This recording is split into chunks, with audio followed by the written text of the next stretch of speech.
Hello. Hello. हाँ, good morning sir. Good morning Rajneesh ji. Sir please give me 5 minute. हाँ हाँ बोलिए। सर ये हमें क्या नोटिस सुनने को मिल रहा है सर कि देखिए, आपका केस डिसाइड हो गया है। ओके। हाई कोर्ट ने ऑर्डर ये दिया है कि दोबारा से मेरिट लिस्ट बनेगी। जितनी भी वैकेंसी का अनफिल्ड हैं ओके। वो सब के सब भरी जाएगी। बट सर हमें ये सुनने में आ रहा है कि ये नंबर बेसिस पे मेरिट लिस्ट बनेगा। नंबर बेसिस से बनेगा रजनीश। बट सर हम लोगों का प्रायोरिटी क्या होगा? जो केस किया है उनका किसी का देखिए, केस केस करने से कोई प्रायोरिटी नहीं मिलती। तो बट सर हमें लड़ने का क्या फायदा? बिल्कुल लड़ने का ये फायदा हुआ है कि सबके लिए रास्ता खोल दिया। But sir why not? वही वो बात है ना कि सर हमारा क्या फायदा होगा अगर किसी का हमारा अगर 3 नंबर कम है, हमने मेहनत किया, हमने केस किया, हमने उस केस को उजागर किया और बेनिफिट किसी और को मिल जाए तो फिर हमें लड़ने से क्या फायदा सर? Why not? डेफिनेटली ऐसे ही होता है। सर्विस मैटर्स में यही होता है। बिकॉज सर्विस मैटर्स में आपके सिलेक्शन की डायरेक्शन नहीं दे सकता कोर्ट ये देता है कि सिलेक्शन ऑन मेरिट होना चाहिए। बट सिलेक्शन ऑन मेरिट फिर हम मतलब क्या करें सर? हमें भी तो कुछ रास्ता मिलना चाहिए ना। आई वांट कि नहीं हमें नहीं नहीं नहीं नहीं नहीं नहीं आपका नंबर कितने हैं आपके? हमारे 3 नंबर कम है।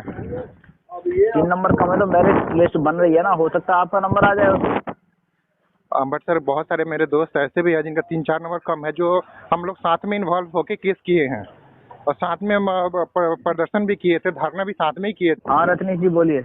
हाँ जी सर। हाँ बेटे, तो वही बात हो रही है सर कि मान लीजिए हमने इतना ज़्यादा मेहनत किया, सब कुछ हम लोगों ने किया और रास्ता किसी और के लिए खुल जाए, फिर ये कहाँ की बुद्धिमानी है सर हम लोगों की? इससे अच्छा तो हम लोग भी छोड़ देते ना सर। बिल्कुल भी बुद्धिमानी नहीं है आप लोगों की। हाँ। आप लोगों की बिल्कुल बुद्धिमानी नहीं है। उन लोगों की बहुत ज्यादा बुद्धिमानी है, घर बैठे बैठे ही जिनके नंबर पॉइंट मार्जिन पे रह गए थे और जिनका सिलेक्शन नहीं हो पाया था उन्होंने केस भी नहीं किया।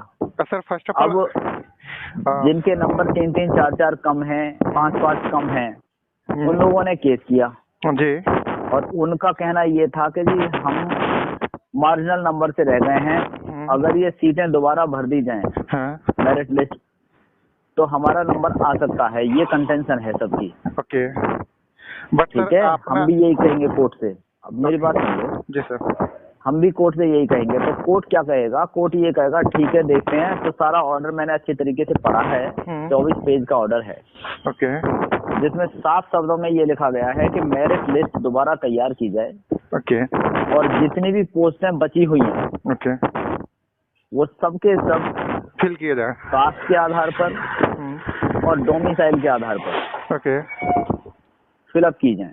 ओके। क्षेत्र के आधार पर फिलअप की जाएं और उसी प्रक्रिया से फिलअप की जाएं जो प्रक्रिया ऑलरेडी एडवर्टाइजमेंट में दी गई है। ओके। एडवर्टाइजमेंट में प्रक्रिया ये दी गई है कि आपकी मेरिट लिस्ट बनती है क्षेत्र wise, okay. State wise. Okay. उस मेरिट लिस्ट में जो लोग फॉल करते हैं, अब कहीं कहीं तो कंप्लीट हो गई हैं भर्तियां, जी बिल्कुल। बिल्कुल कोई भी वैकेंसी बाकी नहीं है। हाँ। तो उनकी मेरिट लिस्ट बनेगी नहीं। अब जिनकी वैकेंसी जिस इलाके की बाकी है हाँ। उनको वहां पर लिया जाएगा। एक सवाल। दूसरी बात, जो 10% सिलेक्शन उसका था, एक मिनट होल्ड करना। Okay sir. एक्सर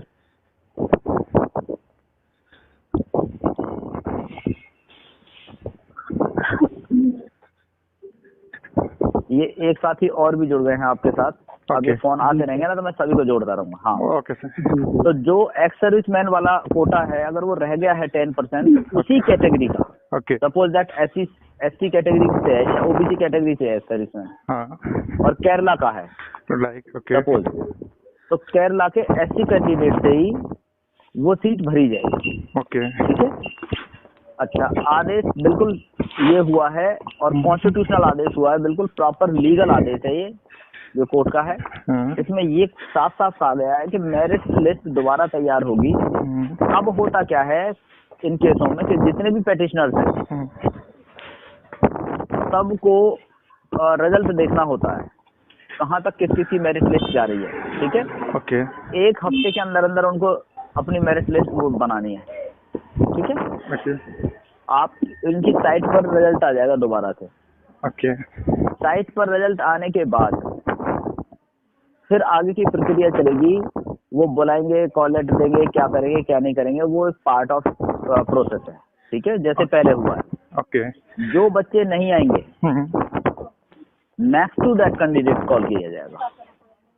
ओके। ठीक है, वेटिंग लिस्ट भी तैयार की जाएगी इसमें, क्योंकि लास्ट टाइम पे वेटिंग लिस्ट भी तैयार नहीं हुई थी जी।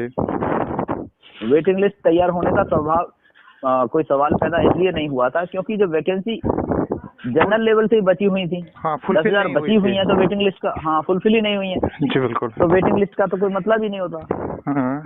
तो यहाँ पर इस कंडीशन में जो ऑर्डर अब आया है कोर्ट का, उसमें साफ शब्दों में लिखा गया है कि मेरिट लिस्ट तैयार की जाएगी on the basis of reservation and jurisdiction, यानी क्षेत्र। ओके। डोमिसाइल, ठीक है, डोमिसाइल एंड कास्ट अब इसमें सवाल आपका ये आता है, अब सवाल ये आता है जी हमारा क्या फायदा हुआ, हमने केस किया था। ओके। देखिए, केस करने वाले का नंबर यदि मान लीजिए 5 कम है सपोज, तो इनडायरेक्टली सिलेक्शन थोड़ी हो जाएगा उसका, नो नहीं हो सकता, क्योंकि अगर इनडायरेक्टली उसका सिलेक्शन कर दिया फिर तो मामला खराब ही हो जाएगा बिल्कुल। फिर प्रोसेस ऑफ लॉ कहाँ रही, ओके, इक्वलिटी कहाँ रही। बट तो जो प्रिंसिपल ऑफ इक्वलिटी है, equal protection of law and equality before law, okay, it is applicable to all post, ठीक है। ओके। उसी तरीके से सिलेक्शन होगा और कोई दूसरा माध्यम है नहीं। 4 हफ्ते का टाइम दिया है गवर्नमेंट को, 4 हफ्ते में ये अपनी रिवाइज करके मेरिट लिस्ट तैयार करेंगे इमीडिएटली। और जिसका जो नंबर आ रहा है, जहां भी फॉल कर रहा है, सपोज दैट के अभी तानिया जी के नंबर रह जाते हैं 3 कम, ओके, और वोमेन में है, और 10 लोग निकले, 10 पोस्टें हैं, और 10 में से किसी का 2.5 नंबर पे है, किसी का 2 नंबर पे है, उनमें से 2 लोग आए नहीं, सपोज दैट, तो सानिया जी का नंबर आ सकता है। सर उसके लिए तो वेट करना पड़ेगा कि सेकंड लोग, अगर 2 लोग नहीं आते हैं तो हमारा नंबर आएगा, बट डेफिनेटली वेट करना पड़ेगा। सर वो क्लियर करेंगे इस बात को, एक लिमिटेड टाइम दिया है ना उनको, ओके, 4 वीक्स का टाइम दिया है, 4 हफ्ते के अंदर अंदर वो चीजों को पूरा करेंगे। बट मेरा क्वेश्चन सर आपसे है कि जब हमने फर्स्ट ऑफ ऑल आपके पास गए, हम लोग आए थे, तो आपने हमें यही बताया था कि जो भी आगे की सुनवाई होगी या कार्रवाई होगी या जो भी रिजल्ट हमें निकलेगा, आउटपुट होगा, उसमें सबसे पहले बेनिफिशियल उन्हीं को होगा जिन्होंने कोर्ट केस किया है, चाहे उनका नंबर कितना भी हो, don't matter in this number की, मतलब उसका नंबर कितना है, उनको बेनिफिशियल प्रॉफिट उन्हीं को होगा जो हमारे पास केस किए हैं, हम उन्हीं के बेसिस पे उनसे मतलब कोर्ट में केस लड़ रहे हैं। फिर आज ये सर स्टेटमेंट क्यों चेंज हो रहा है? Why are you changing the statement, sir? मैं आपको बता दूं, अगर मेरे पास तो 50 नंबर वाला आ जाए, नहीं सर, और मेरिट लिस्ट तैयार नहीं है उसकी, सुनो, और कोर्ट ने ये कह दिया कि नहीं पेटिशनर्स नहीं, मेरिट पे बनेगी लिस्ट। कोर्ट 2 तरीके से ऑर्डर कर सकता है, एक तो ये कह सकता है कि पेटिशनर्स को कंसीडर किया जाए। ओके। बहुत से केसों में ऐसा होता है जब हम ये डायरेक्शन लेते हैं सर्विस मैटर्स में कि पेटिशनर शुड बी कंसीडर, बात खत्म हो गई।